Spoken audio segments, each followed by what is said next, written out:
चलो आओ। लाओ सामान लाओ। आटा हल्दी चावल कौन है? लाओ ले वो ना बिस्किट कहाँ झोला? वो झोला उठा लो। यही तो झोला है। ओ अजी आओ चलो। अजी अरे नहीं आटा हल्दी चावल कौन है ना? यही झोला है। झोला में झोला। ज्यादा और लगा जा। मैं बहुत ध्यान क्या कहते हैं? आटा रुक जाओ, लाओ एक दो सामान देख ले, फिर इकट्ठा जाओ।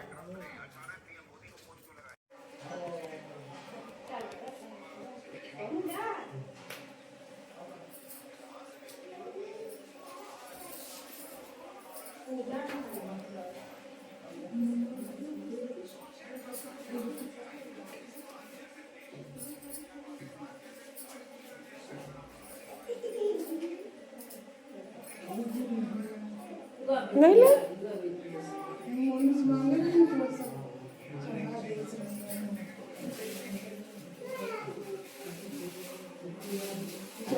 अलग रखो, उसी में गिर जाए।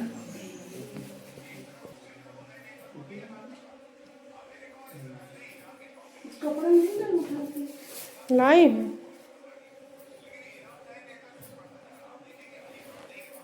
फूल उलियो लोग चढ़ा देगा, खड़े हैं पीछे। हाँ चढ़ा दें, पहले हम पूजा कर लें फिर चढ़ा दें।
आसिया खुश हो गई कि नहीं?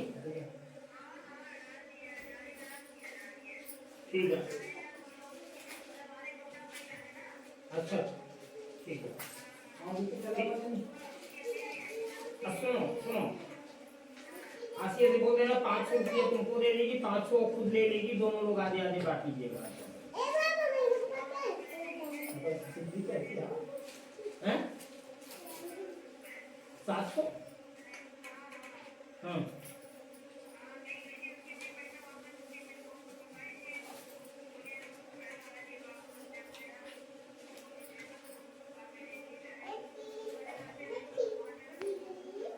चलो पूरा 1000 तुम दे दो आसिया, 1000 आसिया को दे दो पूरे।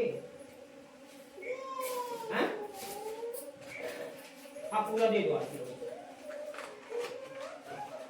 वापस मत ले लो, दे देना मत देना।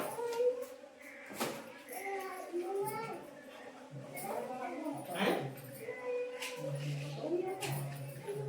हाँ तो दे दो 1000 तुम दे दो, वापस मत ले लो। तुमको मैं 500 दे दूंगा।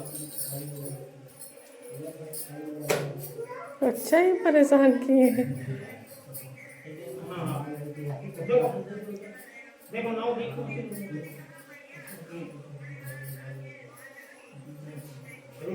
रुद्रपुर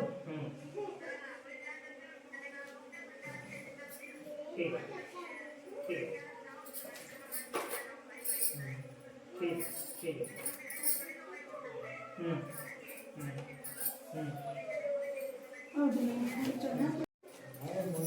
तुम चांदनी से क्या बताने निकले?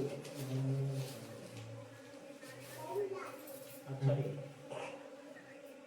ये बताओ, देहरादून देहरादून पास पड़ता है तुम्हारे आसपास? काठगोदाम काठगोदाम कितना पड़ेगा?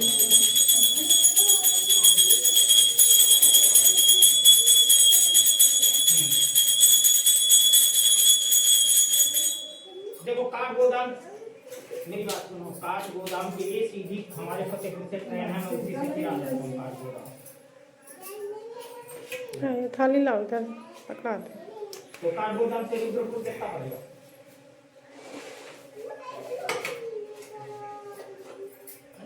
चलिए ठीक। चलो भाई बैठ चलो ठीक है। चलो तुम लोग बैठो बाकी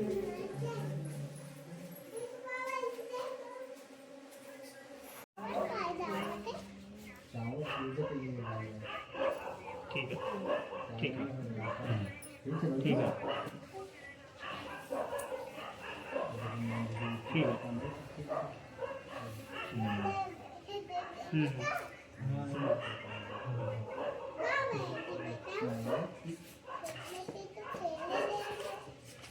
ठीक है ठीक है हाँ।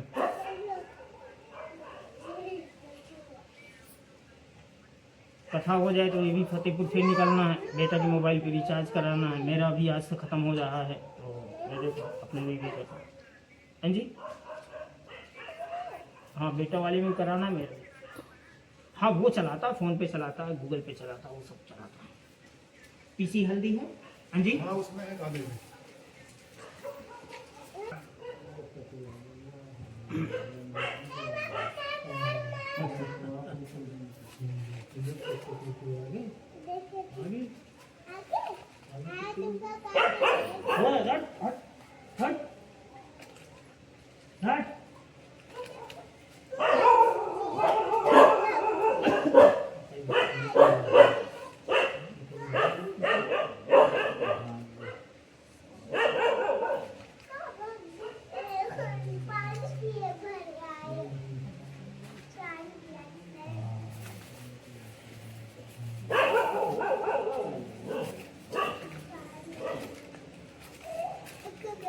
तांबे वाला लोटा कहाँ गया?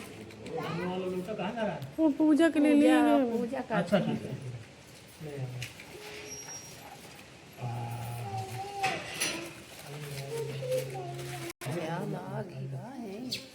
अंदर है बहुत ज़्यादा। अरे ना वहाँ कमी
और महर्षि की निशान नमः पुंडली का अक्षा पुनात ओम हरि ओम पवित्रेभ्यो वैष्णव्यो सवितुर्वः प्रसोत्पनामि छिद्रेण पवित्रेण सूर्यस्य रश्मिभिः ते पवित्र पते पवित्र पूतस्य यत्कामः पुनीत क्षिकेयम्। चावल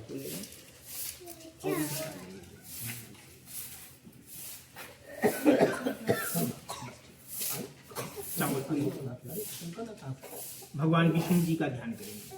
ओम हरि ओम विष्णु राटमसि विष्णु स्नाप्तरिस्यु विष्णु शिवऋषि विष्णु ध्रुवसि वैष्णवसि विष्णुदेवता अग्निर्देवता वातो देवता सूर्यो देवता चंद्रमा देवता वसवो देवता रुद्रो देवता आदित्या देवता मरुतो देवता देवः शांतिः रंतरिषुं शांतिः पृथ्वी शांति रापः शांतिरुषधयः शांतिर्वनस्पतयः शांतिर्विश्वेदेवः शांतिः ब्रह्म शांतिः सर्वगुं शांतिः शांतिरेव शांतिः श्यामा शांतिरेधि यतो यतः समीहते ततो न अभयं कुरु शरणः कुरु प्रजाभ्यो अभयं नः पशुभ्यः शांतिर्भवतु सर्वा अरिष्ट शांतिर्भवतु। ओम विष्णुवे नमः विष्णुवे नमः विष्णुवे नमः।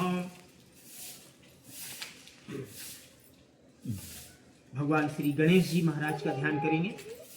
ओम हरि ओम शंखस्यैकदन्तस्य कपिलो विजिकर्णकः लंबोदरस्य विजितो विघ्ननाशो विनायकः धूम्रकेतुर्गणाधिक्षो भालचन्द्रो गजाननः द्वादशैतानि नामानि यः पठेक्षुर्याद पूजारम्भे विवाहे चाप्रवेशे निर्गमे तथा संग्रामे संकटस्यैवा विघ्नस्य निरायते शुक्लाम्बरधरं देवं शशिवर्णं चतुर्भुजं प्रसन्नवदनं ध्यायेत सर्वविघ्नोपशान्तये अक्षिप्तार्थसिद्ध्यार्थं पूजितो यः सुरासुरैः सर्वविघ्नहरस्तस्मै गणाधिपते नमः। सर्वमङ्गलमाङ्गल्ये शिवे सर्वार्थसाधिके शरण्ये त्र्यम्बिके गौरी नारायणी नमोऽस्तुते। सर्वदा सर्वकार्येषु नास्तेषां मङ्गलाम् ईशां हृदि स्यो भगवान् मङ्गलायतनं हरिः विनायकं गुरुं भानुं ब्रह्मा विष्णुमहेश्वरान् सरस्वती प्रणम्य यादौ सर्वकार्यार्थसिद्धे श्रीमन्मङ्गलगणाधिपते नमः।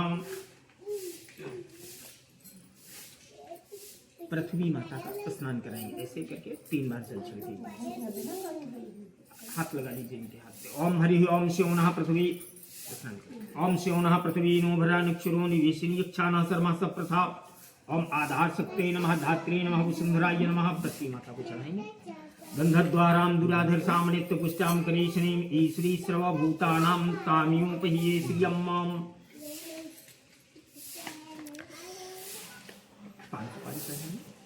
पुंगीफलं महादिव्यमनागवल्ली दलेर्युतः एलालादिचूर्णसमायुक्तं ताम्बूलं पुंगीफलं समर्पयामि। फल चढ़ाएंगे। इदं फलं मया देवी स्थापितं पुरेण मे तेन मे सकला भवेत्वाप्ति जन्मनि जन्मनि नैवेद्यं निवेदयामि शुभोदयामि।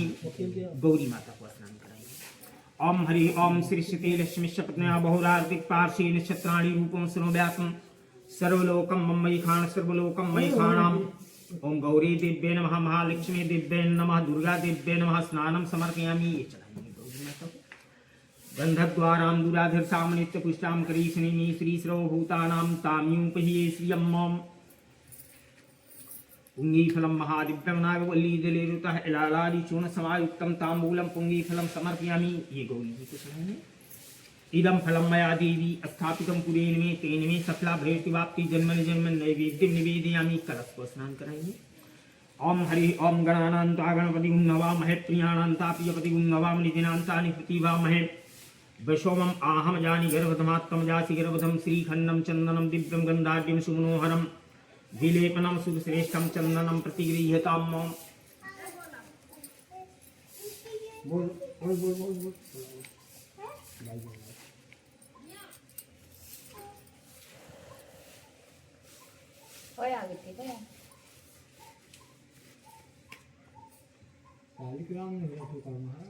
हाँ नहीं ये भगवान है तो आपके। अरे ठीक सही है। पुंगीफलं महादिव्यं नागवल्ली दलेरुतः एलालादिचूर्णं समायुक्तं ताम्बूलं पुंगीफलं समर्पयामि। नवग्रह भगवान का स्नान कराएंगे। ओम हरि ओम ब्रह्मा मुरारी त्रिपुरांतकारी भानु शशि भौमशतोऽवधस्य गुरुस्य शुक्रः शनि राहु केतवः सर्वे ग्रहाः शान्तिकरा भवन्तु। सूर्यः शौर्यमथीन्द्रिच्च पद्मे शर्मङ्गलं मङ्गलः सद्बुद्धिं च बुधो गुरुस्य गुरुतां सुखं शुक्रं संशनिः।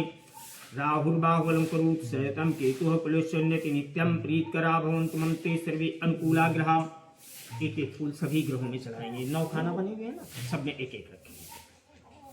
1 2 3 1 2 3 1 2 3। माल्यादीनि सुगन्धीनि माल्यादीनि वे प्रभो मया हृतानि पुष्पाणि पूज्यार्थं प्रतिगृह्यताम्। ओम भूर्भुवः स्वः श्री सूर्यादि नवग्रह मंडलस्य देवताभ्यो नमः। पुष्पमाल्यां समर्पयामि नमामि। अच्छा चावल चढ़ाएंगे। अक्षताश्च सुश्रेष्ठा कुंकुमात्ता सुशोभिता मया निवेदिता भक्ता ग्रहणार्थ परमेश्वरं श्री सूर्यादिनो ग्रहमंडल देवताभ्यो नमः। यत पुरुषेण हविषा देवा वसंत्वाद ग्रीष्म इद्यम शरद्रवि इदम फलम मया देव स्थापितम पुरे में तेन में सफला भविष्य वाप्ति जन्मनि जन्मनि। कलश में स्पर्श करा हेलो भोजयामी, जल से आचमन कराएंगे। आचमनीयम पुनराचमनीयम प्रत्याचमनीयम जलम समर्पयामी। हस्त प्रक्षालनार्थम जलम समर्पयामी।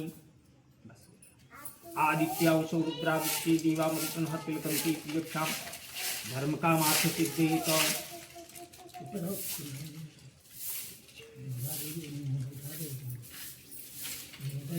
भगवान की कथा सुनी। श्री गणेशाय नमः। तत्र गंगा यमुना चतुत्र गोदावरी सिंधु सरस्वती च सर्वाण तीर्थान वसंत तत्त्रयात्रा सुदार कथा प्रसंगः। एक बार देवर्षि नारद जी श्री भगवान से प्रश्न करते हैं। नारायण जी से नारद जी प्रश्न करते हैं, कहने लगे जो आने वाला समय होगा वो कलयुग का होगा और कलयुग के मनुष्यों को अनेक प्रकार के दुख प्राप्त होंगे, अनेकों प्रकार के कष्ट प्राप्त होंगे। तो उन मनुष्यों को दुखों से कैसे बचाया जाए, इस विषय में आप हमें कोई उपाय बताएं। तो श्री भगवान बताने लगे नारद जी को।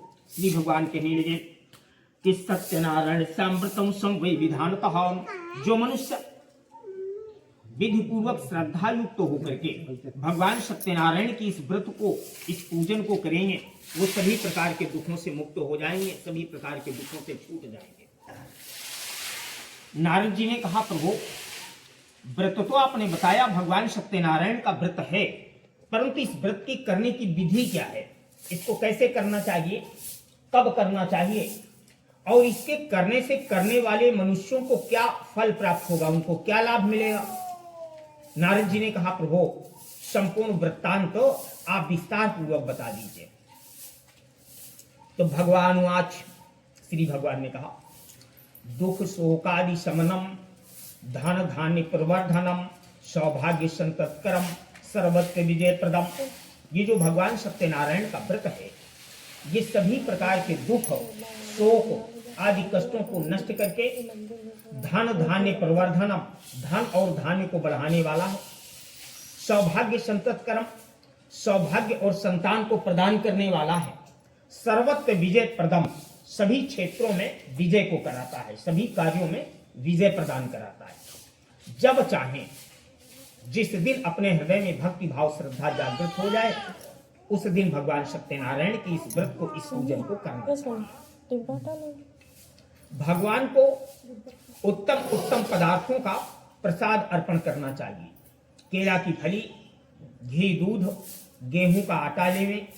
अगर गेहूं का आटा ना हो तो चावल के आटे में गुड़ या शक्कर मिलावें।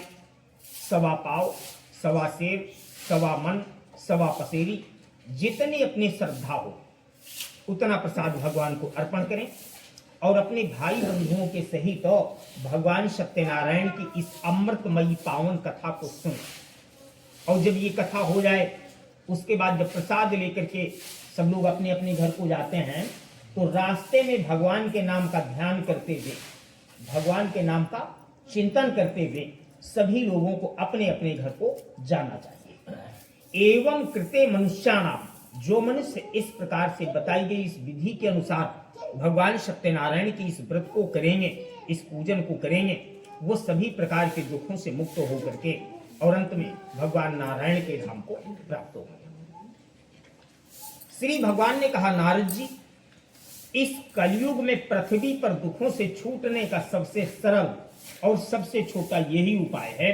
इति श्री स्कंदे पुराणे रेवखंडे सत्यनारायण व्रत कथायाम प्रथमोध्याय। वृंदावन बिहारी लाल की जय।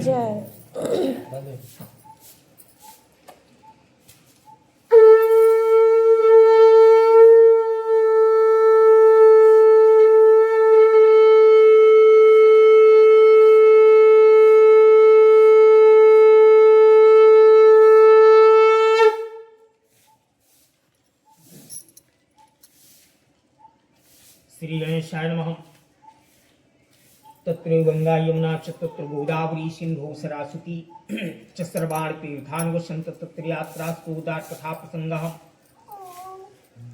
अब नारद जी श्री भगवान से एक नया प्रश्न कर देते हैं।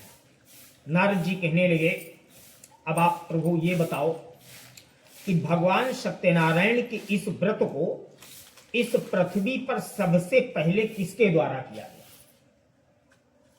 श्री भगवान नारद जी को बताने लगे, कहने लगे काशी निर्धन, काशी जिसको आज हम वाराणसी के नाम से जानते हैं, तो काशीपुर नाम के सुंदर शहर में एक शतानंद नाम के बहुत गरीब ब्राह्मण रहा करते और अपने परिवार को पालन करने का एकमात्र साधन उनके पास था भिक्षा मांगना।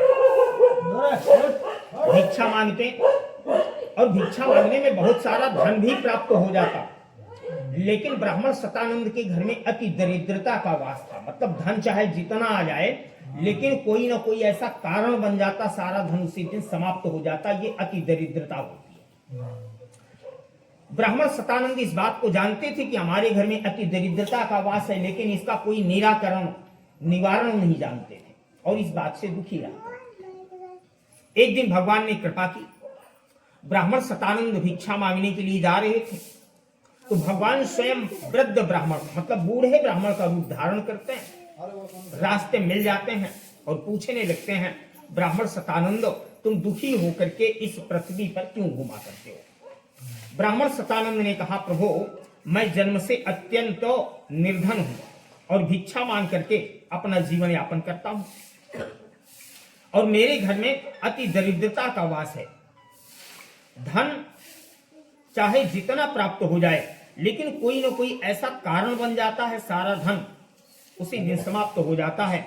और आप मुझसे उम्र में बड़े हैं, अगर आप कोई ऐसा उपाय जानते हो जिससे ये मेरी अति दरिद्रता समाप्त हो जाए तो आप कृपा करके बताओ।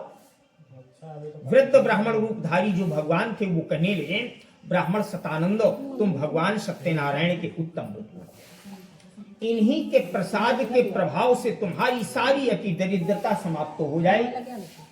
अब उनसे इस व्रत की सारी विधि जान करके ब्राह्मण शतानंद ने अपने मन में विचार किया, चिंतन किया कि आज भिक्षा मांगने में मुझे जो भी धन प्राप्त होगा, मैं उसी धन से भगवान सत्यनारायण का पूजन करूंगा। अब ऐसा मन में चिंतन किया, विचार किया और भिक्षा मांगने के लिए चले गए।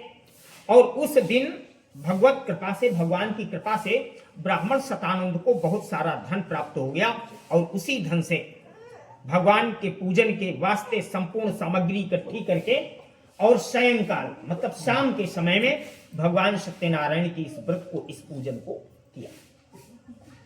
अब इस पूजन के करने से हुआ क्या कि सर्व दुख विनिर्मुक्तम सर्व संपत्ति समान्वितः, ब्राह्मण शतानंद के संपूर्ण दुख समाप्त हो गए, सब प्रकार की धन संपत्तियां प्राप्त हो गईं। और वही ब्राह्मण जिसका समाज में कोई स्थान नहीं था, अब धन हो गया ना, पैसा हो गया, तो सभी ब्राह्मणों में श्रेष्ठ गिने जाने लगे, उच्च माने जाने लगे।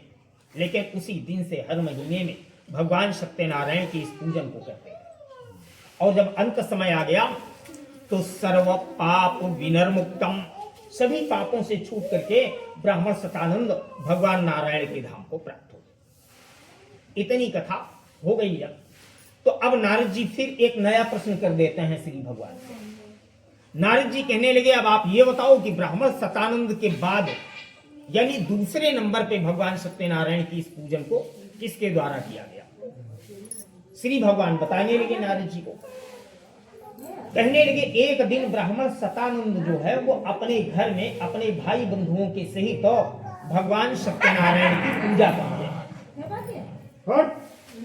और उसी समय वहां एक लकड़ी बेचने वाला लकड़हारा आया। लकड़हारा प्यासा था तो लकड़ी का बोझा बाहर चबूतरे पर रखा और पानी पीने के लिए ब्राह्मण शतानंद के घर के अंदर प्रवेश करता है। और उस समय ब्राह्मण शतानंद ऐसे ही भगवान सत्यनारायण की पूजा कर रहे थे। तो जब उस लकड़हारे ने पूजन करते देखा तो पूछने लगा, ये आप किस देवता का पूजन कर रहे हैं, क्यों कर रहे हैं? ब्राह्मण शतानंद ने कहा कि ये भगवान सत्यनारायण का उत्तम व्रत है और इन्हीं के प्रसाद का प्रभाव है, जो ये हमारा घर है, धन धान्य वैभव जो भी है, इन्हीं के प्रसाद के प्रभाव से है। लकड़हारे ने कहा, तो फिर इसको आप हमसे भी बताओ, हम भी इस पूजा को करें। अब ब्राह्मण शतानंद से इस व्रत की संपूर्ण विधि जान करके लकड़ी का बोझा सर पर रख करके जिस नगर में धनी लोग मतलब पैसे वाले लोग रहा करते थे वहां गया और उस दिन उसको लकड़ियों का दुगना मूल्य प्राप्त हो गया। और किसी को उसके दुगने पैसे प्राप्त हो जाएं तो ततः प्रसन्न हृदय, तब तो उसका मन बहुत प्रसन्न हुआ। सुंदर पके केले के फल, शक्कर, घी, दूध, गेहूं का आटा, इन सबको सवैया में लेकर के अपने घर को गया और अपने भाई बंधुओं को इकट्ठा करके भगवान सत्यनारायण की इस व्रत को, इस पूजन को किया। तो तद व्रतस्य प्रभावेण, इस व्रत के प्रभाव से, तद व्रतस्य प्रभावेण धन पुत्र नीतो भवतम एह लोके सुख मुक्ता चाहते सत्यप्रियो। इस व्रत के प्रभाव से उस लकड़हारे को धन, पुत्र आदि सब कुछ प्राप्त हो गया। और वो लकड़हारा जब तक इस पृथ्वी में रहा तब तक अनेकानेक प्रकार के सुख भोगते रहे और अंत में अवैष्णव को दुर्लभ और त्रिगुण से परे अर्थात वैकुंठ लोक हो गए। इति श्री स्कंदे पुराणे रेवखंडे सत्यनारायण व्रत कथायाम द्वितीय अध्याय। वृंदावन बिहारी लाल की जय। जय।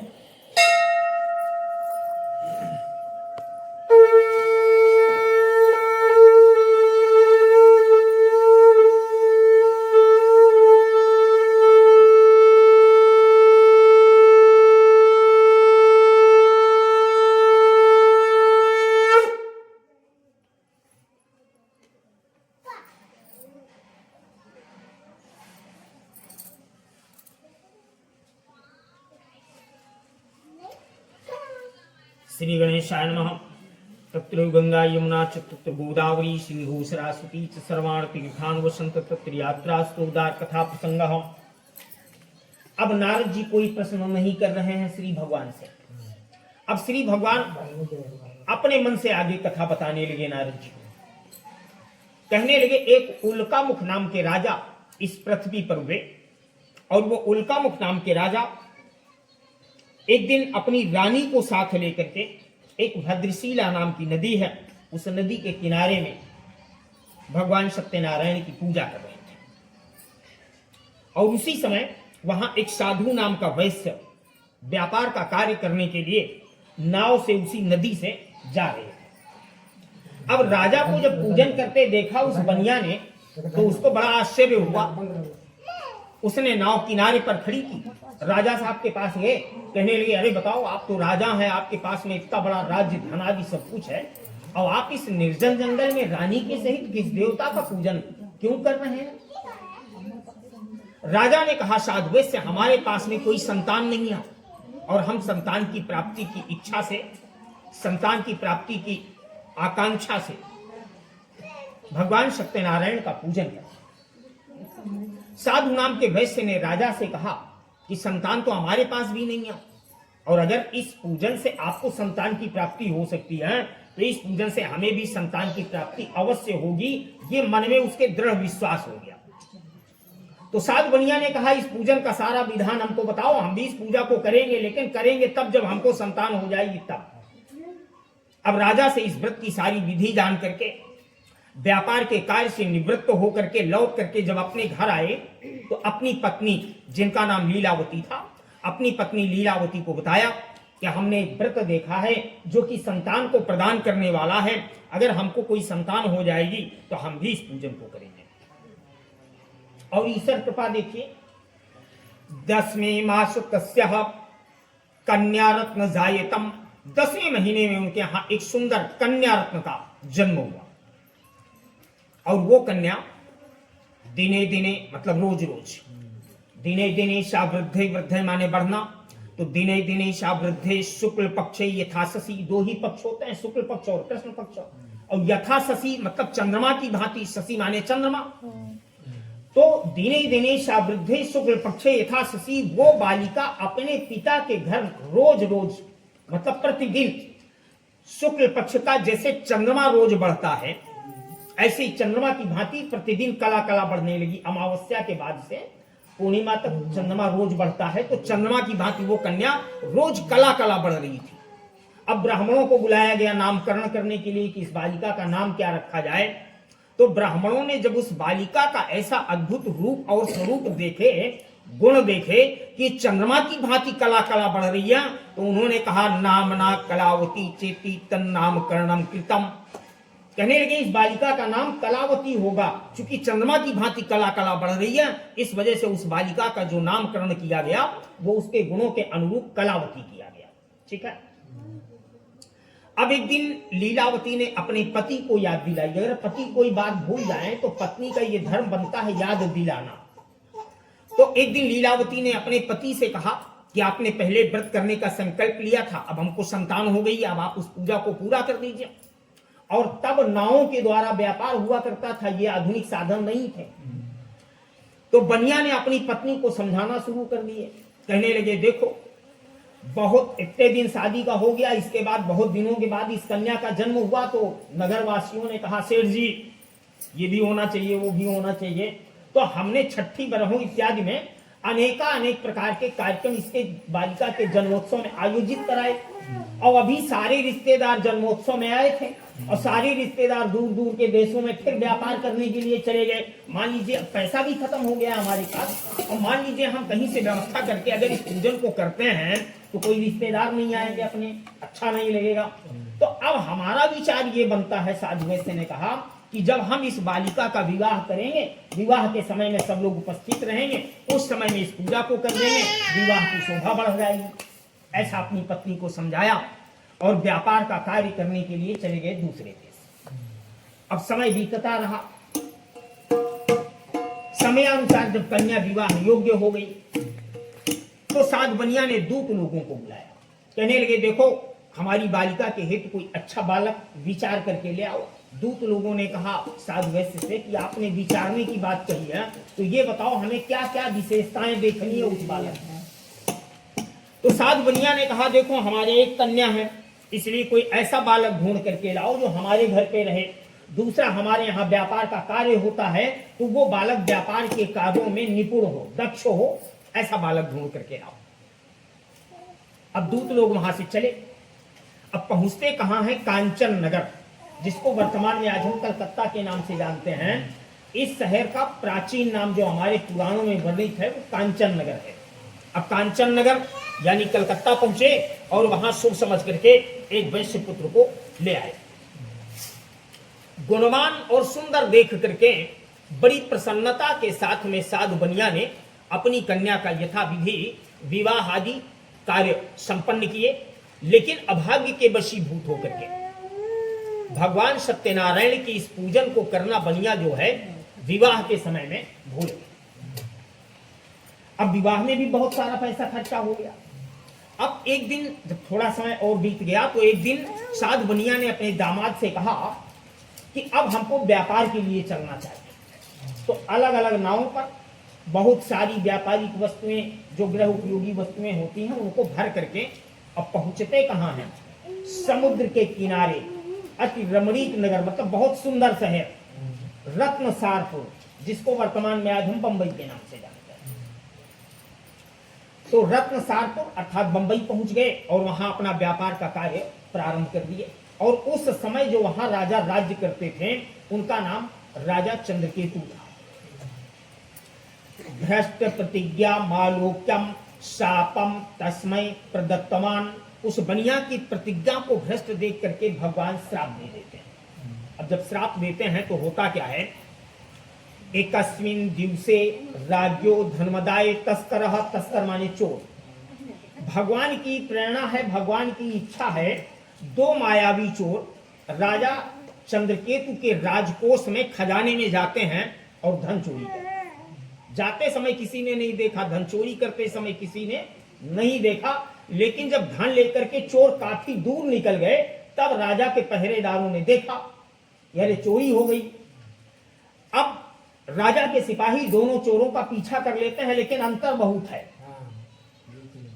चोरों को अभी पता नहीं है कि हमारे पीछे सिपाही आ रहे हैं। तब मशाल चलती थी, मशाल जलाए हुए सिपाही जा रहे थे।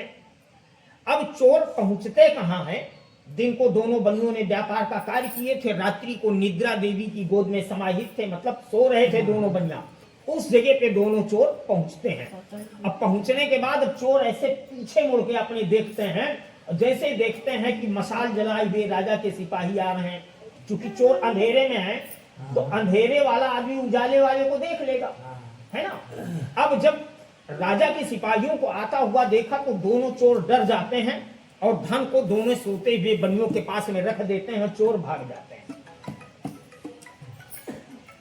अब चोर भाग जाते हैं। अब राजा के सिपाही धन को दोनों बनियों के पास में रख के चोर भाग गए। अब राजा के सिपाही जब वहां पहुंचते हैं तो संख्या में चोर भी दो थे, बनिया भी दो थे।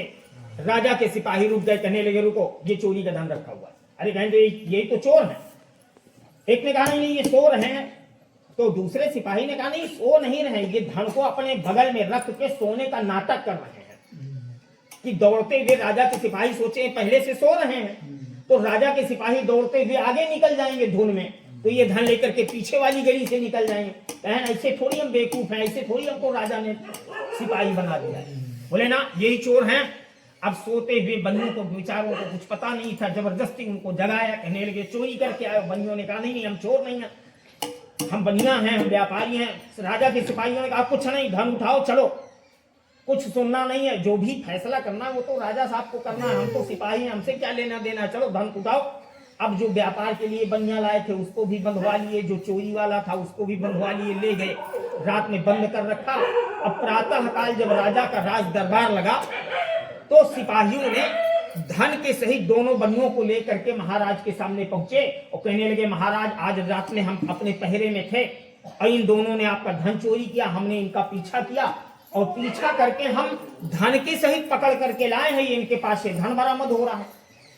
राजा ने कहा जब इनके पास से धन बरामद हो रहा है तो ये धन इस बात का प्रमाण है कि ये दोनों चोर हैं, इसमें विचार किस बात का करना है भाई? विचार तो वहां करना है कि ये चोर हैं कि ये चोर नहीं है। इनके पास से धन बरामद हो रहा है हमारे राजकोष का, ये पक्का बात है चोर है, इसमें विचार किस बात का करना है? इनको जेल में बंद कर दिया जाए, राजा ने आज्ञा दी।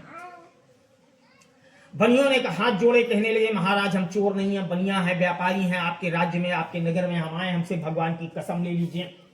राजा ने कहा अगर किसी चोर से पूछा जाए कि तुमने चोरी करी है क्या, कोई चोर कह देगा क्या अपने मन से कि हम चोर हैं? तुमको तो इतने में समझ लेना चाहिए कि हमारा धन तुम्हारे पास से बरामद हो रहा है, ये धन इस बात का प्रमाण है, तुम दोनों चोर हो। राजा ने कहा इनको जेल में बंद करो। बंद कर दिया गया दोनों बंदियों को जेल में, कोई बातें नहीं सुनी गई उनके। और उसी श्राप के कारण उनके घर की स्त्रियों को भी बड़ा दुख प्राप्त हुआ। क्या दुख प्राप्त हुआ? आदि व्याधि, व्याधि माने रोग, आदि व्याधि समायुक्ता क्षुधा पिपासा अन्न चिंता पराभूता विभ्राम च गृहे गृहे, अनेकों प्रकार के रोग लग गए। और संयोग से एक दिन लीलावती और कलावती के घर में आग लग गई। अब जब आग लग गई तो सारा सब कुछ जल के खत्म हो गया। और जब किसी के यहाँ कोई बड़ी घटना हो जाती है तो उस समय गांव वालों की, नगर वासियों की सहानुभूति, दया उस पीड़ित परिवार के प्रति बहुत ज्यादा होती है। अब लोगों ने कहा अरे चिंता ना करो, रोग नहीं, कोई मतलब नहीं है, हमसे चारपाई ले लो, तो किसी ने कहा हमसे रजाई ले लो, गद्दा ले लो, कपड़ा ले लो, अनाज ले लो। सारे लोगों ने, गांव वासियों ने मिलकर उनकी भरपूर बढ़िया मदद कर दी, खाने पीने की व्यवस्था। लेकिन अब बाहर से कुछ आ नहीं रहा, बाहर से कुछ आ नहीं रहा तो लोगों का दिया हुआ वो सामान जब खत्म हो गया तो देखिए हम 2 दिन आपसे मांगेंगे आप दे देंगे, 4 दिन मांगेंगे, 8 दिन, 10 दिन दे देंगे, महीना भर दे देंगे, लेकिन जब हम रोज मांगने जाएंगे तो फिर नहीं, है ना। तो वही हाल, अब उनको भूख लगती लीलावती कलावती को तो मांगने जाती, जब मांगने जाती तो लोग अब डांटने लगे, कहने लगे जब नहीं तब तुम चली आती हो, बताओ अभी हमारे घर में बना नहीं है, तुमको पहले दे दें। तो अब बेचारी लीलावती कलावती को जब भूख लगती तो पहले सोचती कि किसके घर जाए कि डांट न सुननी पड़े और खाना मिल जाए, ऐसा विचार करके जाती। एक दिन कन्या कलावती, शाम का समय था और शाम को कन्या कलावती को भूख लगी। उसने अपनी माता से आज्ञा लिया, अपने माँ से पूछा कन्या ने, और पूछ करके गई एक ब्राह्मण के घर में। शाम का समय था और वहां इसी भगवान नारायण की पूजा चल रही थी, सब लोग बैठे थे, वो बालिका भी बैठ गई। अब जब पूजन संपन्न हुआ तो रात्रि का समय आ गया। अब जब रात्रि का समय आ गया तो रात्रि के समय प्रसाद वितरण हुआ, प्रसाद बटा, बालिका ने प्रसाद लिया और अपने घर पहुंची। लेकिन अब शाम को गई थी, रात हो गई, माता डांटने लगी, बताओ शाम को गई थी, इतनी रात हो गई, घर पे कोई है नहीं, तुमको समय का ख्याल नहीं रहता। तो बालिका ने अपनी माँ को बताया, कहने लगी वहां भगवान की पूजा हो रही थी। अब बड़े विस्तार से इस पूजा की बात उसने अपनी माँ को बताई और कहा ये प्रसाद लेके आई हूं, आप भी खाओ। अब जब बड़े विस्तार से इस पूजा की बात बताई तो उसकी माँ को उस अपने पहले वाले पुराने व्रत की याद आ गई। दूसरे दिन सबके घरों से मांग करके कि हमको पूजा करनी है, आप आटा दे दीजिए, आप गुड़ दे दीजिए, आप घी दे दीजिए, ऐसे मांग करके पूजा के नाम पे सारा सामान इकट्ठा किया और शाम को भगवान का पूजन किया। भगवान से प्रार्थना की हमारे पति और दामाद दोनों घर कुआं में, उनसे जो अपराध हो गया, जो गलती हो गई, उसको आप क्षमा करो। भगवान प्रसन्न हो गए। उसी रात्रि में राजा चंद्रकेतु को स्वप्न में दर्शन देते हैं भगवान। दर्शन देकर के राजा से कहते हैं कि प्रातः काल होते ही दोनों बनियों को छोड़ देना, और जो तुमने उनका धन ले लिया है उसको दुगना करके देना। ऐसा नहीं था, राजा बड़ा धर्मनिष्ठ राजा था। राजा को उस समय से रात में नींद नहीं आई थी, और जब राज दरबार लग जाया करता था तब महाराज पहुंचा करते थे, लेकिन उस दिन सबसे पहले तैयार होके पहुंच गए। अपने मंत्रियों को बुलवाया, कहने लगे ये बताओ आज रात में हमने ऐसा ऐसा स्वप्न देखा है, सब लोगों की इस पे क्या राय बनती है, हमें क्या निर्णय लेना चाहिए। अब यहाँ भी देखिए भगवान की प्रेरणा लगी हुई है। सारे मंत्रियों ने महाराज से कहा, महाराज जो बनिया कह रहे थे हमसे भगवान की कसम ले लीजिए, उस जमाने में कसम खाना बहुत बड़ी बात होती है। तो मंत्रियों ने कहा महाराज लगता है शायद वो चोर नहीं है, उनको छोड़ देना चाहिए। तो जब सबने कहा तब फिर राजा ने निर्णय दिया, बोले लाओ उनको, बनियों को यहाँ लाओ। अब राजा के सिपाही पहुंचे, दोनों को जेल से निकाल करके लाए। अब बनिया जब राजा के सामने उनको लाया गया तो डर की वजह से पैर कांप रहे थे, शरीर कांप रहा था बनिया का। राजा ने उनको जब देखा कि ये डर रहे हैं तो राजा ने उनसे कहा नहीं डरने की जरूरत नहीं है, तुम्हारे प्रारब्ध में, प्रारब्ध का मतलब होता है जो पूर्व जन्म में हम करके आए हैं कर्म, उसके अनुसार इस जन्म में हम भोगने के लिए बाध्य हैं, मजबूर हैं, वो भोगना पड़ेगा। और जो हम इस जन्म में कर रहे हैं वो अगले जन्म में हमारा भाग्य बनेगा। तो मनुष्य अपने भाग्य का स्वयं निर्माता है, जो हम इस जन्म में करेंगे वही तो अगले जन्म में हमारा भाग्य बनेगा। तो राजा ने उनसे कहा तुम्हारे प्रारब्ध पिछले जन्मों के कर्मों में इतना दुख लिखा हुआ था कि तुमको इतने दिन जेल में रहना पड़ा, अब डरने की जरूरत नहीं है। बाल बड़े बड़े हो गए थे, नाई को बुलवाया, क्षौर कर्म करवाए, बढ़िया सुंदर सुंदर कपड़े आभूषण गहने पहनाए राजा ने। और राजा ने उनसे कहा देखो एक शर्त है हमारी। बनियों ने कहा जी महाराज बताएं। कहने लगे शर्त यह हम खजाना खुलवाए देते हैं, जितना धन तुमको जरूरत हो हमारे खजाने से ले लो, लेकिन शर्त यह है हमारे देश को छोड़ के अपने देश को चले जाओगे, सीधा रुकोगे नहीं। बनियों ने कहा ठीक है महाराज। अब मान लीजिए किसी को खजाना खोल दिया जाए तो उसमें जो महंगा महंगा चीज होगा वही तो भरा जाएगा, है ना। दोनों बनियों ने सोना चांदी हीरे इत्यादि अपनी अपनी नाव में भरी। तो राजा साहब के पास गए, कहने लगे महाराज आज्ञा दीजिए। राजा ने कहा रुको पहले हम देख लेते हैं तुम्हारे पास में कितना धन है। राजा ने देखा नाव में दोनों खचाखच भरी हुई थी। तब वो पाल लगा के नाव बहुत बड़ी बड़ी होती थी ना, हवा की दिशा के हिसाब से चलाई जाती थी। तो राजा ने कहा रुको तुम्हारे पास धन बहुत है, तुम 2 लोग हो, अच्छा बात नहीं है, हम थोड़े सिपाही नियुक्त कर देते हैं तो तुम्हारे धन की सुरक्षा करेंगे। राजा ने कुछ सिपाही नियुक्त किए। राजा से आज्ञा लेके दोनों बनिया अपने देश को चल दिए।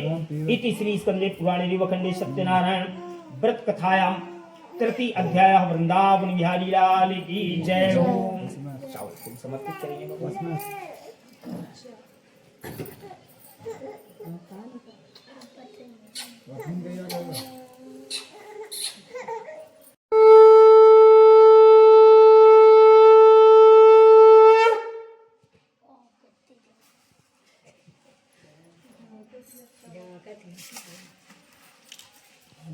श्री गणेशाय नमः। यात्रा तुम कृतो साध मंगलान पूर्वकाम ब्राह्मणभ्यो धनम दत्तात् नगर में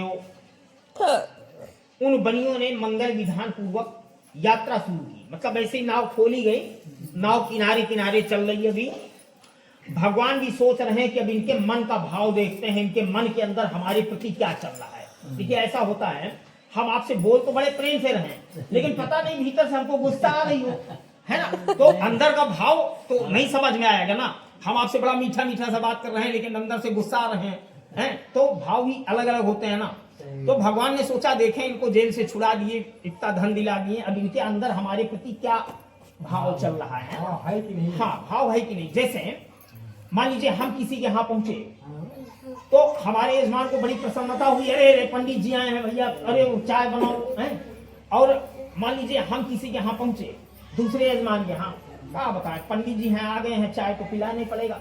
तो अब देखो दोनों में अंतर है ना, वो प्रसन्नता से पिला रहे हैं और वो उनको एक बवाल लग रहा है, क्या बताएं, आ गए हैं चाय तो पिलाना ही पड़ेगा। तो दोनों में अंतर है, चाय तो मिल रही है लेकिन दोनों चाय नहीं है, चाय। हाँ जी, तो वही भगवान सोच रहे हैं जी कि अब इनके मन का भाव देखते हैं। तो भगवान स्वयं दंडी सन्यासी का रूप धारण करते हैं।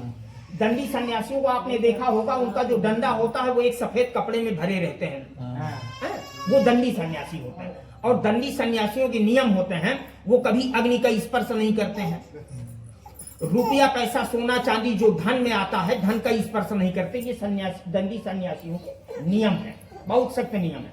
जो करपात्री महाराज होते हैं, तो करपात्री बहुत कम संत होते हैं। करपात्री का मतलब होता है वो हाथ में लेके ही भोजन करते हैं, किसी पात्र का प्रयोग नहीं करते।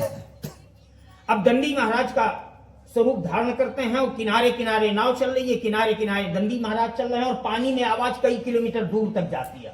आप इस किनारे बोलिए, उस किनारे आराम से धीरे से सुन लीजिए, तरंगों के माध्यम से आवाज कई किलोमीटर दूर तक जाती है। अब देखिए, बिना कमाई का धन मिला था, और जब धन पैसा बहुत आ जाता है ना तो आदमी बड़ा निश्चिंत हो जाता है, बेफिक्र हो जाता है। और जब पैसा नहीं होता तो बड़ा तनाव होता है, घर में बड़ी खींच गुस्सा आती है। और जब पैसा आ जाता है तो बल्कि बिल्कुल निश्चिंतता हो जाती है। तो बनिया को भी बहुत सारा धन मिला था, नाव चल रही थी, राजा के सिपाही पहरे में लगे थे, तो बनिया आराम से नाव में लेटे हुए थे, ऊपर को मुंह किए हुए। अब दंडी महाराज पूछने लगे, महाजन कहाँ से आ रहे हो, कहाँ जा रहे हो? अरे तुम्हारी नाव में क्या भरा है? लेकिन साधु बनिया बोल नहीं रहे, लेटे हैं, बोलने का मन ही नहीं है। और भगवान भी पीछा नहीं छोड़ रहे हैं, बार बार आवाज दे रहे हैं। और किसी का बोलने का मन ना हो और कोई पीछे पीछे चल रहा हो, बार बार बुलाए, भैया सुनो भैया सुनो, स्वाभाविक बात है गुस्सा आ जाएगी, है ना। तो अब बनिया को भी जब पीछा नहीं छोड़ रहे तो बनिया को भी गुस्सा आ गया। अब जब बनिया को गुस्सा आया तो उठ के बैठ गया। ऐसे करके बनिया ने देखा और देखने के बाद में कहने लगे, साधु बनिया कहने लगे दंडी महाराज से कि देखो, आपका जन्म तो किसी के घर में हुआ होगा भाई, पहले तो किसी घर में आपका जन्म हुआ होगा, इसके बाद आपके मन पे आ गया कि अरे वो दंडी सन्यासी बन जाते हैं। तो दंडी सन्यासी तो आप बन गए, लेकिन अभी आपकी गृहस्थी की आसक्ति समाप्त नहीं हुई, लगता अभी नए नए दंडी सन्यासी बने। तो तुम, हम गृहस्थ हैं, तुम सन्यासी हो, हमारा तुम्हारा कोई रिश्ता नहीं बनता, क्या पूछना चाह रहे हो, कुछ समझ में नहीं आता है। अरे वैसे भी दंडी सन्यासियों के लिए अग्नि द्रव्य इत्यादि चीजों का स्पर्श करना वर्जित किया गया है, मना किया गया है। अब एक सांस में बनिया ने अपनी ढेर सारी बातें कह दी, लेकिन जब सामने वाला कोई उत्तर नहीं देता है तो जो बोल रहा है, बोलने वाले का गुस्सा जल्दी ठंडा हो जाता है ना। और अगर सामने वाला कोई उत्तर दे दे तो फिर गुस्सा बढ़ जाता है। फिर अब दंडी महाराज कुछ बोले नहीं, तो थोड़ी देर में बनिया ने सोचा बड़ा अनाप शनाप बोल गए। चलिए बनिया कहने लगा, देखो अच्छा है, कोई बात नहीं है, हम बताए देते हैं। हम बनिया हैं और हमारी नाव में व्यापारिक वस्तुएं अभी भरी हुई हैं, हम अभी व्यापार करने के लिए जा रहे हैं। अगर तुम्हारी धन लेने की इच्छा हो रही है तो हमारे नाव में सोना चांदी हीरा थोड़ी भरा हुआ है, हमारी नाव में हल्दी धनिया तेज पत्ता आदि व्यापारिक वस्तुएं, गृह उपयोगी वस्तुएं, लता पत्ता आदि भरा हुआ है। धन नहीं लादा अगर आपकी धन लेने की इच्छा हो रही है। अब दंडी महाराज कुछ बोलते नहीं है, अपने मन में सोचते हैं कि हम आपके लिए कुछ अलग से नहीं कह रहे हैं। दंडी महाराज कहते हैं, हम आपके लिए कुछ अलग से नहीं कह रहे हैं, जो आप अपने मुंह से कह रहे हो आपकी ही वाणी सत्य हो जाए, जो आप बोल रहे हो यही हो जाए। भगवान कहते हैं, हम अपनी तरफ से कोई श्राप प्राप नहीं दे रहे, कुछ कह नहीं रहे, जो आप कह रहे हो वही हो जाए। भगवान ऐसा कह तो देते हैं, लेकिन वहां से थोड़ी दूर जाते हैं और बैठ जाते हैं। बैठ कहे जाते हैं, जैसे एक छोटा बच्चा होता है ना, और वो थोड़ा सा माँ को परेशान करने लगे तो माँ को जब गुस्सा आता है तो तला तर दो एक है, और फिर जब वो रोने लगता है तो माँ को बड़ा प्रेम भी आता है, फिर उसको, है ना। ऐसे ही भगवान है, तो वहां से विचार करते हैं कि अभी फिर ढूंढेगा, तो ऐसा सोच के वहां से थोड़ी दूर जाते हैं और बैठ जाते हैं। अब दंडी वेशधारी नारायण के चले जाने पर नित्य क्रिया इत्यादि से निवृत्त होकर के साधु वैश्य ने देखा कि हमारी नाव पानी के ऊपर चल रही है, क्योंकि हल्दी धनिया तेज पत्ता हल्की वस्तुएं होती हैं, सोना चांदी हीरे बहुत वजन होता है, तो पानी में दब के नाव चल रही थी, हल्की वस्तुएं भर गई, पानी के ऊपर नाव आ गई। अब पानी के ऊपर उठी हुई नाव को देख करके बनिया बड़ा ताज्जुब करने लगा, ऐसे कैसे हो गया। और देखा तो उसने नाव को खोला और जैसे खोल के नाव को देखा तो व्यापारिक वस्तुएं देख करके एक तो वृद्ध शरीर हो गया था, अचानक से शौक लगा, बनिया बेहोश। अब दामाद ने जैसे तैसे करके पानी आनी डाल के किसी तरीके से होश में लाए। अब बनिया कहने लगे ये बताओ ये ऐसे कैसा हो गया, राजा के सिपाही पहरे पे नियुक्त हैं, ऊपर हम लेटे हुए हैं नाव के, इसमें हम सोना चांदी हीरा भरे थे। तो दामाद ने कहा अरे पिताजी आप बेकार ये शोक करते हैं, आपसे दंडी महाराज ने पूछा, आपने उनसे झूठ बोला, जो आपने कहा वही हो गया है और कुछ नया थोड़ी हुआ है। बनिया ने भारी जल्दी नाव किनारे पर कर दो। अब नाव को जल्दी जल्दी किनारे पे लगाया गया। बनिया दौड़ करके गया, दंडी महाराज के चरणों में लंबा लंबा ऐसे लेट गया और कहने लगा प्रभु मुझसे अपराध हो गया, मेरे अपराध को, मेरी गलती को क्षमा कर दीजिए, क्षमा कर दीजिए। दंडी महाराज कहने लगे साधु तुमने कह करके मेरी पूजा नहीं की है। देखिए परमात्मा सारे संसार को खिलाता है, उसको हमारे पान फल फूल की जरूरत नहीं है, परमात्मा को केवल भाव की जरूरत होगी, ठीक है ना। हाँ बाकी जो सारे संसार को खिला रहा है उसको हम क्या खिला सकते हैं, उसकी पूजा के लिए हम सारी वस्तुएं कहां से इकट्ठी कर सकते हैं, नहीं कर सकते। वो सारे संसार को खिलाता है। पृथ्वी को हम माँ बोलते हैं, तो पृथ्वी को हम माँ इस वजह से बोलते हैं, इस पृथ्वी में जितने प्राणी हैं सभी प्राणियों के भोजन की व्यवस्था कौन करता है, पृथ्वी माता करती है। सारा सब कुछ पृथ्वी से ही तो उत्पन्न होता है, इस वजह से हम पृथ्वी को माँ बोलते हैं। तो बनिया ने जब कहा तो दंडी महाराज ने कहा कि तुमने कह करके मेरी पूजा नहीं की। भाई ऐसे तुम हमको निमंत्रण ना दो तो हमको बुरा नहीं लगेगा, और निमंत्रण दे दो और खाने की व्यवस्था ना करो तो ज्यादा बुरा लगेगा। तो तुमने कह करके मेरी पूजा नहीं की। भगवान ने जब ऐसा कहा तो बनिया ने भी अपना पैतरा बदला। अब बनिया की बात सुनिए भैया ध्यान से। बनिया कहने लगा प्रभु इसमें मेरा कोई अपराध नहीं बनता। भगवान ने कहा कैसे नहीं बनता, बोले आपकी मैं माया के द्वारा मोहित हो गया, आप ऐसा चाह रहे थे तब ऐसा हो गया। बनिया ने कहा भगवान ने कहा वो कैसे, कहे प्रभु अगर आप ऐसा न चाहते, थोड़ी सामर्थ्य दे देते मेरे इन नेत्रों को, मेरे इन चक्षुओं को, मैं आपको देख के जान लेता कि आप नारायण हैं, मैं आपसे झूठ ही नहीं बोलता। अब बनिया ने एक प्रश्न कर दिया भगवान से, कहने लगा आप जानते हो हमने आपसे झूठ कहे कहा। भगवान ने पूछा हाँ क्यों झूठ बोले, बोले हमने झूठ इस वजह से बोला, हमारे पास इतना सोना चांदी हीरा भरा हुआ था और आप दंडी वेशधारी नारायण के रूप में मिल गए। कोई दंडी वेशधारी ठग मिल जाता, चोर मिल जाता, हम बता देते सोना चांदी हीरा भरा हुआ है तो हमारे धन का तो मंगल हो जाता ना रास्ते में। तो हमने अपने धन की सुरक्षा के लिए आपसे झूठ बोले हैं। दूसरा ये जो गलती हुई है, जो ये अपराध हुआ, ये अनजाने में हुआ, धोखे से हुआ है। जैसे धोखे से किसी को किसी से चोट लग जाए तो अगला आदमी कहेगा अरे ठीक है लग जाने दीजिए कोई बात, वो चाहे खून निकल आए वो बर्दाश्त कर लेगा। और अगर गुस्से में आप किसी को ऐसे कर दें तो फिर वो गड़बड़ हो जाएगा। तो वही बात बनिया कह रहा है कि जो कुछ भी हुआ ये धोखे से हुआ, अनजाने में हुआ, तो जो अनजाने में हुआ तो ये मेरा अपराध क्षमा करने लायक है। बनिया ने कहा देखो कुछ भी हुआ, अब मैं आपकी शरण में आ गया। शरण में आए हुए जीव का, शरण में आए हुए भक्त का भगवान कभी परित्याग नहीं करते हैं। तो अब धन दे करके रक्षा कर लीजिए। अब भक्ति से भरे हुए उस वैश्य के ऐसे वचन सुन करके भगवान बहुत प्रसन्न हो गए और उसको वहीं पर मुंह मांगा वरदान प्रदान करके अंतर ध्यान हो गए। बनिया नाव में सवार हुआ, नाव में यथावत जैसे पहले धन से भरी थी वैसे मिल गई। तो हर सेण चा बहुत पूर्ण, हम बड़ी प्रसन्नता के साथ में, हर सेण चा बहुत पूर्ण, हम अपनी नावों को बड़े यत्न से जोड़ करके, बड़ी प्रसन्नता के साथ में अपनी नावों को बड़े यत्न से जोड़ करके स्वदेश गमनम कृतम, अपने देश की यात्रा पर। अब जैसे मान लीजिए हम परदेश से आए और हमारे पास में ढेर सारा बहुत सारा पैसा हो तो वो प्रसन्नता अलग होती है, बड़े उत्साह के साथ हम घर पहुंचेंगे। और अगर पैसा कम हो तो बड़े दबे पांव से घर में प्रवेश करना पड़ेगा। हाँ जाना तो है, अगर वो दिन नहीं होगा। हाँ, अब बनिया का जब गांव दिखाई पड़ने लगा, नगर नजदीक आ गया, तो राजा ने जो सिपाही नियुक्त किए थे, बनिया ने उनसे कहा कि देखो हमारा गांव दिखाई पड़ रहा है, चले जाओ हमारे घर में बता दो। सेठ जी आ गए। अब जिस समय वो दूत घर पहुंचा उस समय लीलावती और कलावती जो है वो भगवान सत्यनारायण की पूजा की तैयारी कर रही थी। तो दूत ने हाथ जोड़े, हाथ जोड़ करके कहा माता बहुत से धन के सहित सेठ जी बिल्कुल गांव के किनारे आ गए। अब कोई बहुत दिन में आए तो कितनी प्रसन्नता होती है। लीलावती और कलावती बहुत प्रसन्न हुई तो लीलावती ने अपनी पुत्री से कहा कि पुत्री, मैं तो साध बनिया के दर्शनों के लिए जाती हूँ और तुम इस पूजा को पूरा करके आना। अब कन्या ने भी जल्दी जल्दी भगवान की इस पूजा को पूरा किया और जल्दबाजी में प्रसाद खाने की याद नहीं रही। अब कन्या अपने पति के दर्शनों के लिए वो भी चल दी। अब जब कन्या वहां पहुंचती है तो भगवान उससे रुष्ट हो जाते हैं। उसके पति वाली नाव को धन के सहित जल में अदृश्य कर देते हैं, मतलब डुबोते नहीं हैं, एक आवरण से ढक देते हैं कि वो दिखाई न पड़े। ठीक है, हाँ। अब कन्या जब वहां पहुंची अपने पति को न देख करके महाशोक से व्याकुल हो रोती हुई घूम कर गिर पड़ी। बनिया कहने लगा, बताओ इतना गहरा समुद्र था, वहां नाव नहीं डूबी, किनारे में नाव कैसे डूब गई।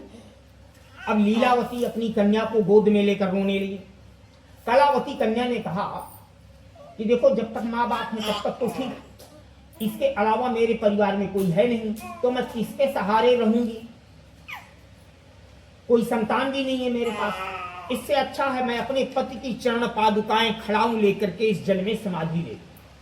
अब देखिए, दामाद चला गया था, बनिया शोक से व्याकुल था। कन्या की ऐसी बात सुनी तो अति शोक से व्याकुल हो गए, शोक और अति शोक। अब अति शोक से व्याकुल होकर के बनिया पृथ्वी में गिर गया। भगवान से कहने लगा, प्रभु एक बार मेरी मनोकामना पूर्ण कर दीजिए, मुझसे क्या अपराध हो गया, क्या गलती हो गई। सब लोगों को बुलाया। बनिया ने कहा, मैं अपने वैभव विस्तार के अनुसार भगवान का पूजन करूंगा।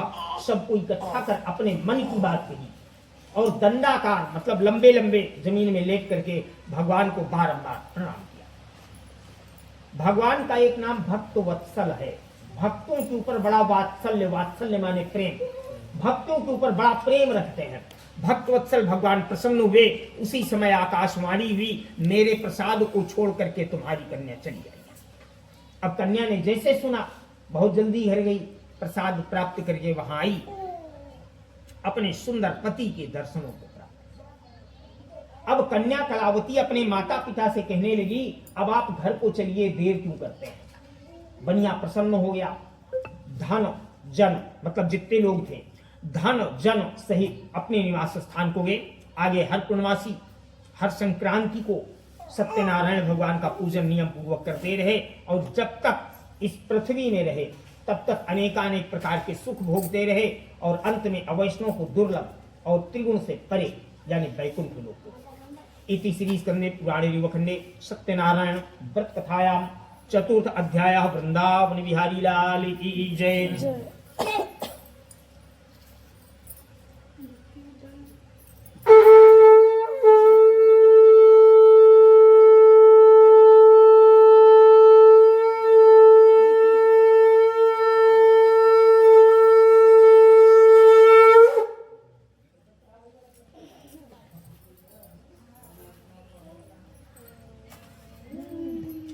श्री गणेशाय नमः। तत्र गंगा यमुना च तत्र गोदावरी सिंधु सरस्वती च सर्वाणि तीर्थानि वसन्ति तत्र सतोदार कथा प्रसन्नः। अब श्री भगवान नारद जी को बताते हैं, कहने लगे, एक तुंगध्वज नाम के राजा इस पृथ्वी पर थे। वो तुंगध्वज नाम के राजा एक दिन अपनी सेना को साथ लेकर के एक बहुत बड़े जंगल में मृग आदि पशुओं का शिकार करने के लिए गए। राजा लोग शिकार करने इस वजह से जाते थे, जैसे कोई आर्मी में भर्ती करते हैं ना, तो उसको पहले ट्रेनिंग दिया जाता है कैसे बंदूक चलानी, कैसे तोप चलानी है। तो राजा अपनी सेना को साथ में लेके जंगल में शिकार करने के लिए इस वजह से जाते थे कि दौड़ते हुए हिंसक जीवों पर निशाना लगाने में ये पता लगता था कि इसका निशाना कितना बढ़िया है। ठीक। अब राजा अपनी सेना को साथ लेकर के एक बहुत बड़े जंगल में मृग आदि पशुओं का शिकार करने के लिए गए और राजा का घोड़ा सबसे तेज दौड़ने वाला होता था। अब राजा ने अपना एक बाण निकाला, धनुष पे चढ़ाया और एक हिरण दिखा और हिरण को बाण मार दिया। लेकिन वो बाण तो लग गया हिरण को, लेकिन वो हिरण जो है वो बाण लेके भाग गया। अब हिरण के बाण लगा हुआ है, खून की बूंदें जमीन में गिरी हुई हैं। राजा को अब सब सेना के सामने वो बड़ी तौहीन महसूस हुई, तो राजा ने अपने घोड़े को उस हिरण के पीछे लगा। अब सेना का साथ छूट गया पीछे। अब राजा अकेले घोड़ा दौड़ाता हुआ घोर जंगल में अकेले जा पहुंचे। इतना घना जंगल कि पत्तों की वजह से सूरज की रोशनी भी नीचे नहीं आ रही थी। इतने घने जंगल में राजा घुस गया जी। अब राजा थक गया, राजा का घोड़ा भी थक गया। अब राजा उस जब बहुत घने जंगल में पहुंच गया तो वहां एक प्रेत रहा करता था, और प्रेत कई दिन का भूखा था, चूंकि उतने घने जंगल में कोई जाता नहीं था। अब जब उसने राजा को देखा तो खाने के लिए दौड़ा प्रेत।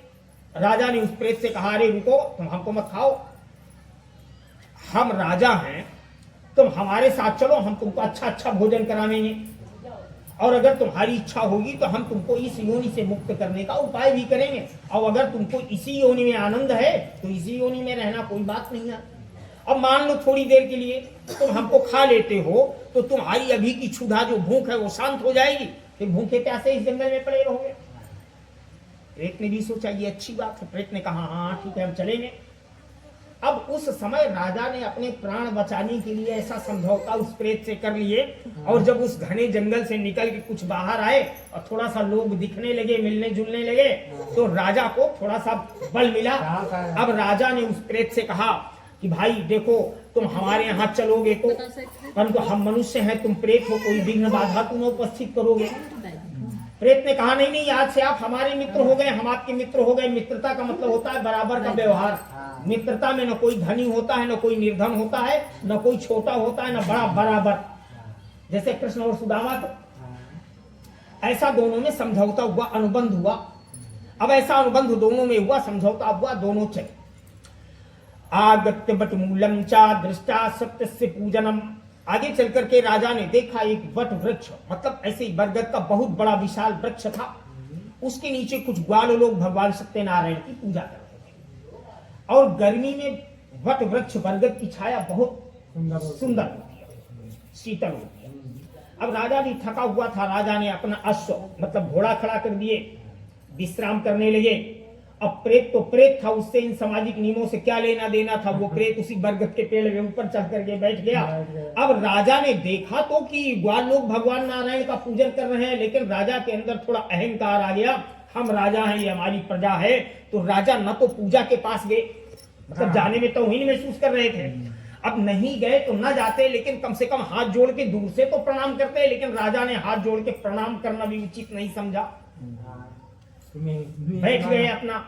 अब जब ग्वाल लोगों का पूजन हो गया, ग्वाल लोगों ने सोचा अरे हमारे महाराज हैं, जो सबसे श्रेष्ठ व्यक्ति होता है, तो कोई चीज अगर आती है, मान लीजिए 10 कप चाय आई एक ट्रे में रख के, तो जो सबसे सम्मानित व्यक्ति होंगे सबसे पहला कप उन्हीं को दिया जाएगा।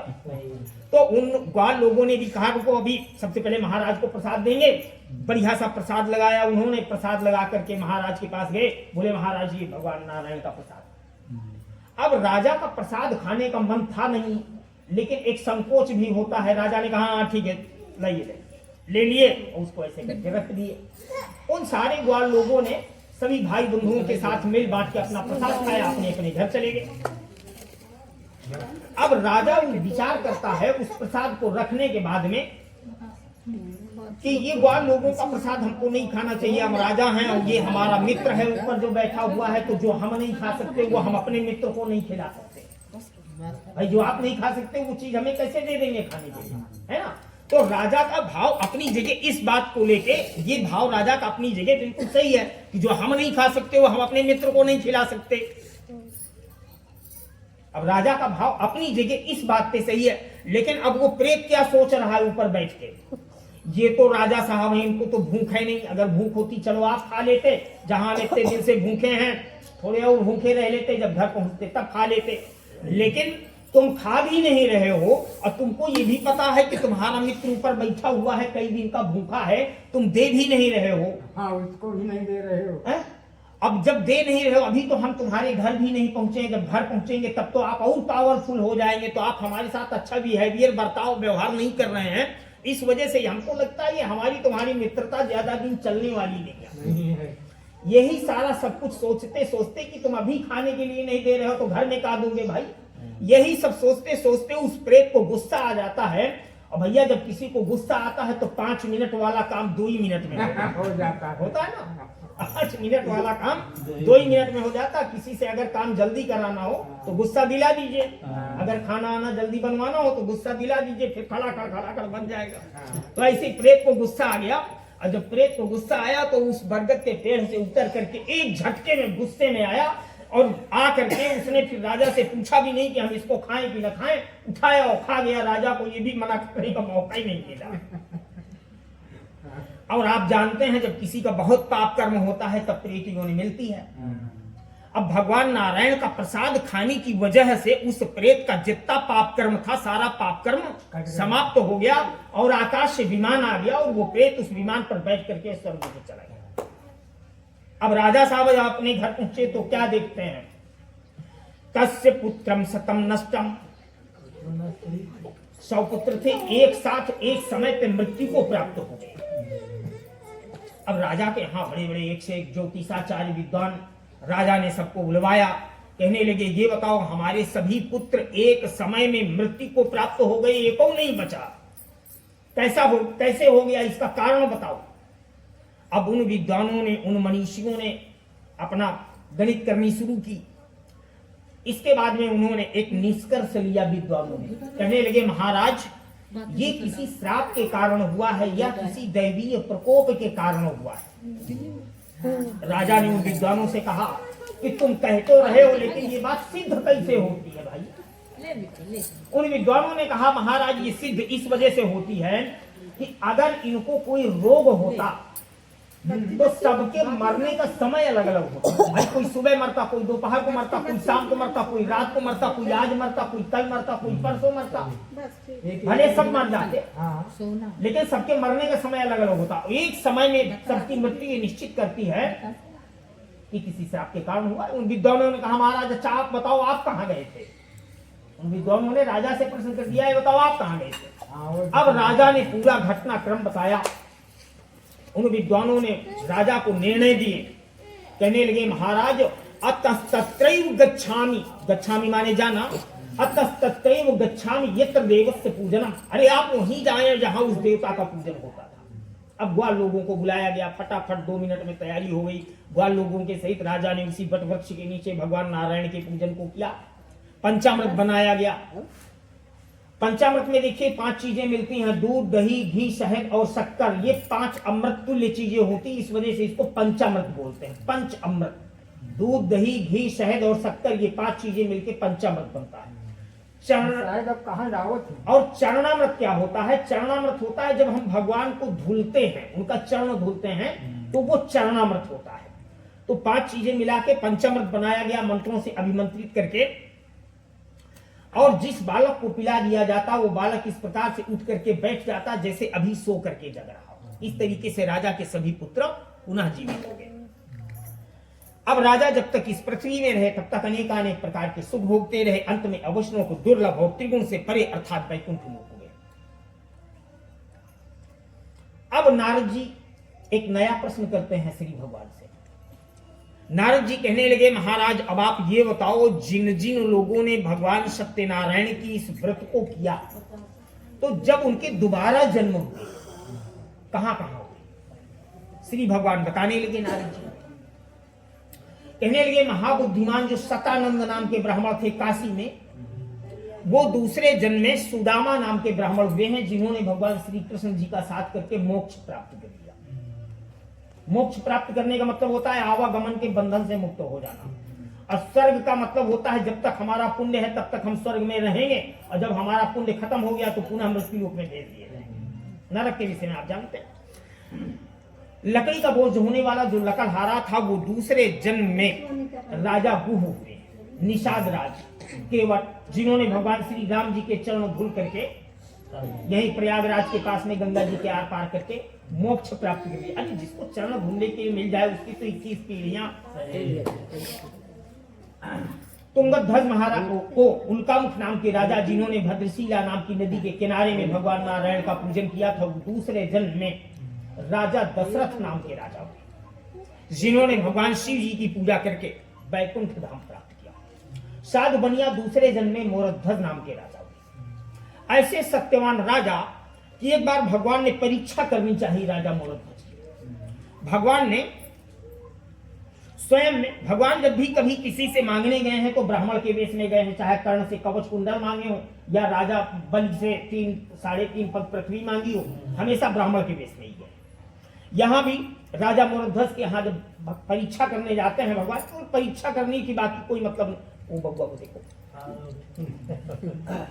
तो भगवान जब राजा मोरध्वज के यहाँ परीक्षा करने गए तो स्वयं ब्राह्मण का वेश धारण किया, अपनी योग माया के द्वारा एक बड़ा दुर्बल शेर, लायन शेर बनाया और उसको एक रस्सी में बांध लिए, और रस्सी में बांध करके राजा मोरध्वज के राज दरबार में पहुंचते हैं और कहने लगे महाराज, अब वो तो राजा हैं भाई हैं, कहने लगे महाराज ये हमारा जो शेर है ये बहुत दिन से भूखा है, बड़ा कमजोर हो गया, ठीक से चल भी नहीं पा रहा है, अब इसको भोजन नहीं मिलेगा तो इसके प्राण चले जाएंगे।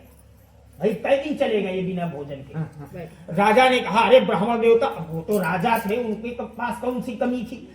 राजा ने कहा अरे ब्राह्मण देवता आप बताओ आपका शेर क्या खाएगा।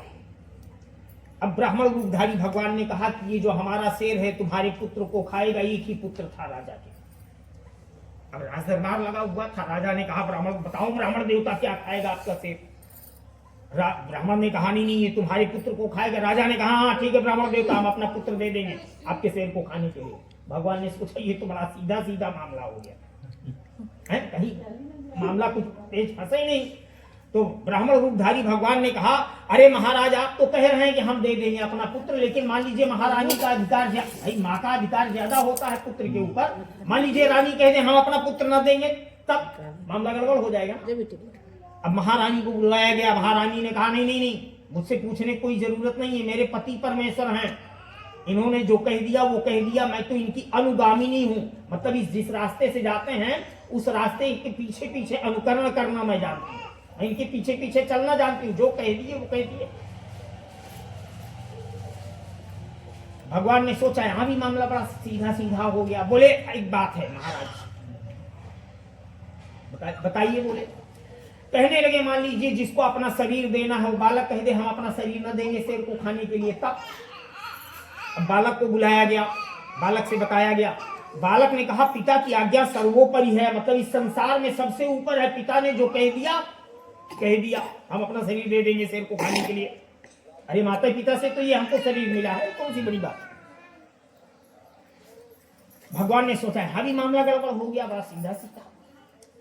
अब भगवान उस बालक से कहते हैं देखिए ये जो हमारा शेर है ये ब्राह्मणों के यहाँ पला बढ़ा हुआ है, तो इसके कुछ नियम।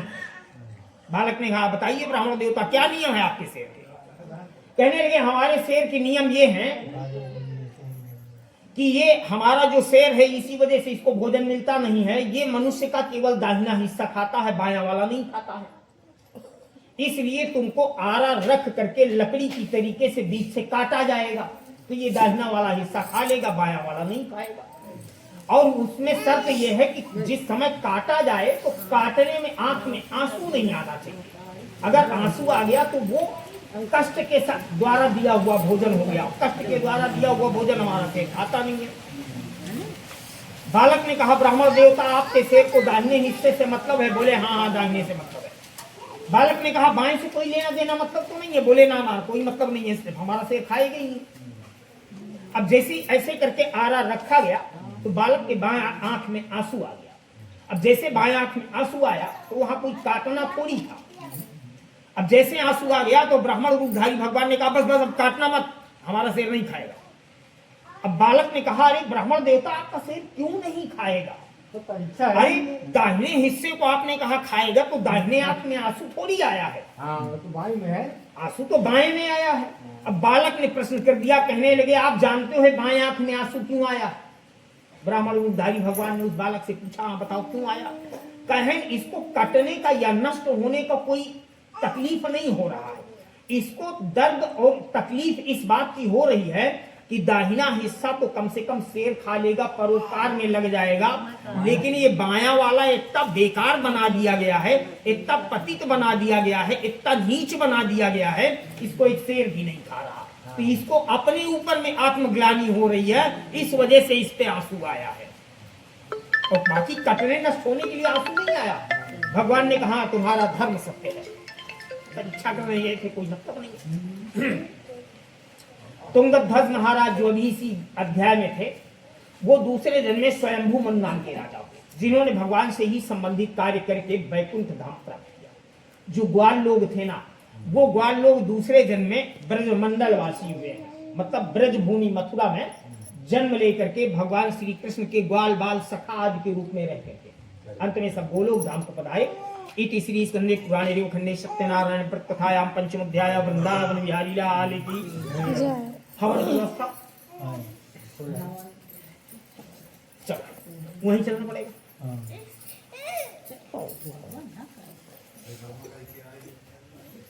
हवन बना बनाया है कि बनाना पड़ेगा। चाहे और आगे आ जाए। श्री गणेशाय नमः, गणपतये नमः स्वाहा। फिर गणेश ओम लक्ष्मी नारायणाभ्यम नमः स्वाहा डालते रहिए, स्वाहा बोलते रहिए। ओम उमा महेश्वराभ्यम नमः स्वाहा स्वाहा बोलो। वाणी हिरण्यगर्भाभ्यम नमः स्वाहा। ओम शची पुरंदराभ्यम नमः स्वाहा। ओम मातृपितृ चरण कमलेभ्यो नमः स्वाहा। ओम इष्ट देवताभ्यो नमः स्वाहा। ओम कुल देवताभ्यो नमः स्वाहा। ओम ग्राम देवताभ्यो नमः स्वाहा। ओम अज्ञा वैताल बाबा देवताभ्यो नमः स्वाहा। ओम नमः शिवाय स्वाहा। ओम शिवाय नमः स्वाहा। ओम दुर्गा देव्ये नमः स्वाहा। ओम उर्वशीय नमः स्वाहा। ओम तिलोत्तमाय स्वाहा। ओम मंजुघोषाय नमः स्वाहा। ओम श्रीये नमः स्वाहा। ओम प्रजापतेय स्वाहा। ओम वर्णाय स्वाहा। ओम कुबेराय स्वाहा। श्री सत्यनारायणाय नमः स्वाहा। ओम महालक्ष्मी नमः स्वाहा। ओम महासरस्वत्यै नमः स्वाहा। ओम दुर्गा देव्ये नमः स्वाहा। आधा आधा दोनों लोग ले लीजिए, अब बचाना नहीं है, सब ले लो, जब तक कटोरी में है हाथ में ले लो। खड़े हो जाओ।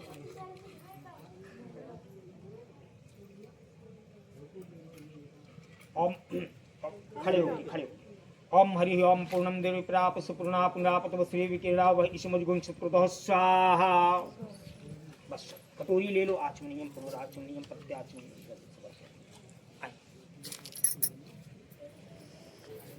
आओ भाभी आओ, दौड़ियो। ये दोनों नारियल तोड़ने हैं। हाँ हाँ ये पानी निकलेगा उसमें पंचामृत वाले में डाल लीजिएगा, भर लीजिएगा। इससे जो नारियल से पानी निकले उसका ढक्कन खोल लीजिए। नीचे जा तो हाँ नीचे हाँ वो डिब्बा ले लो, डिब्बा ये मोनी डिब्बा ले लो बेटे। दियाली है वही क्या दिल्ली।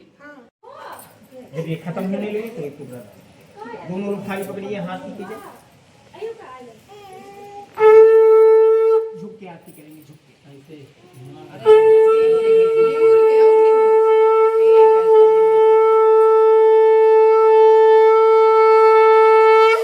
वहाँ भी अंदर करके आइए। ओम हरि कुछ टिक्का वगैरह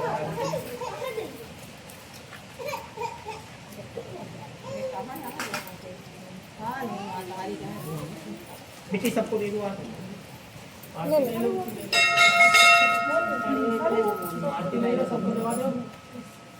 जब ये खत्म होने लगे एक टुकड़ा उठा दिया।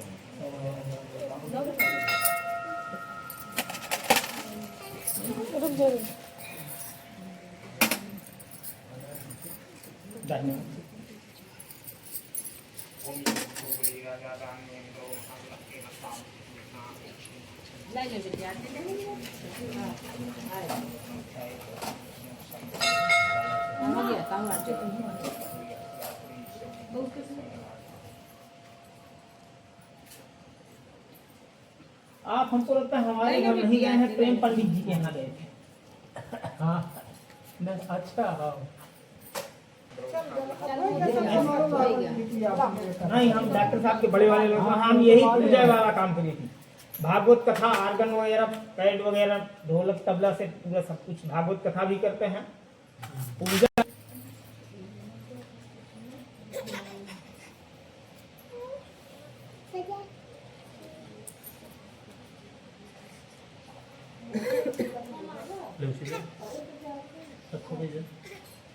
दाहिने हाथ में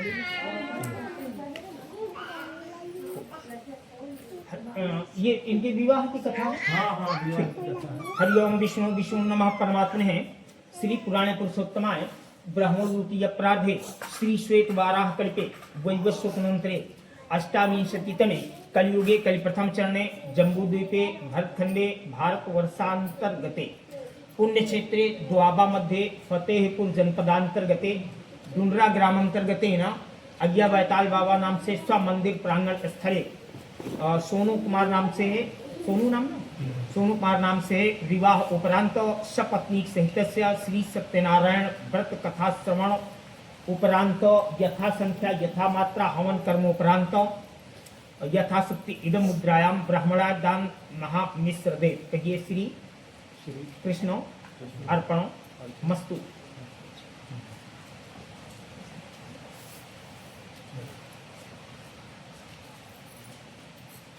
सामने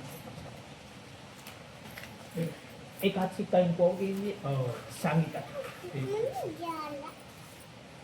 दाहिने हाथ में नीचे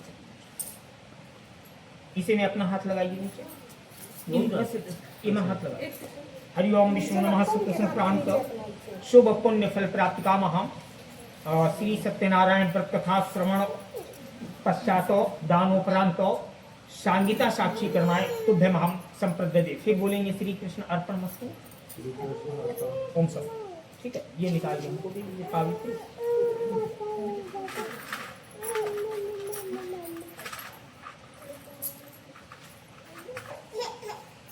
ये इस वजह से पहनाया जाता है जैसे गर्मी है, पसीना आ रहा है, हमको यहाँ खुजलाना है तो ऐसे करके हमने खुजलाया तो पसीना लग गया हाथ में, उसी हाथ से चावल उठाए, फल उठाए, फूल उठाए, वो भगवान को चढ़ा दिए तो हमारा पसीना लगा हुआ हाथ है ना, तो हाथों की हमारे पवित्रता बनी रहे, इसको बोलते हैं पावित्री संस्कृति। तो ये पावित्री है तो ये हमारे हाथों की पवित्रता को बनाए रखती है। अब हम को खुजलाहट हुई, बाल छू लिए, हाथ अपवित्र हो गया तो धुलने थोड़ी जाएंगे, तो यह हाथों की पवित्रता बनाए रखने के लिए पावित्री पहनते हैं।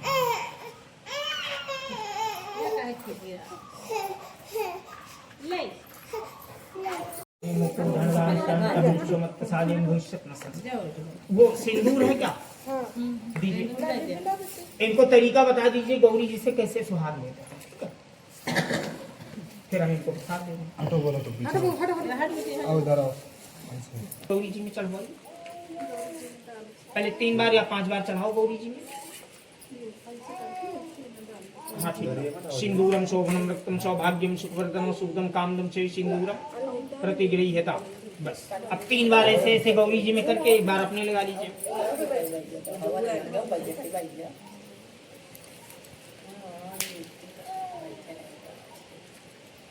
साल या साड़ी के पल्लू में प्रसाद ले लीजिए।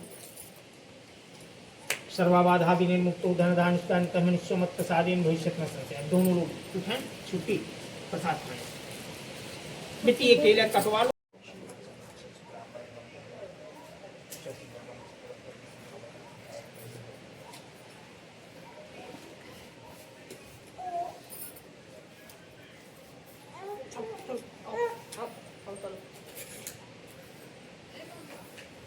सबका यार प्रसाद हो गई हाँ बाटो सबका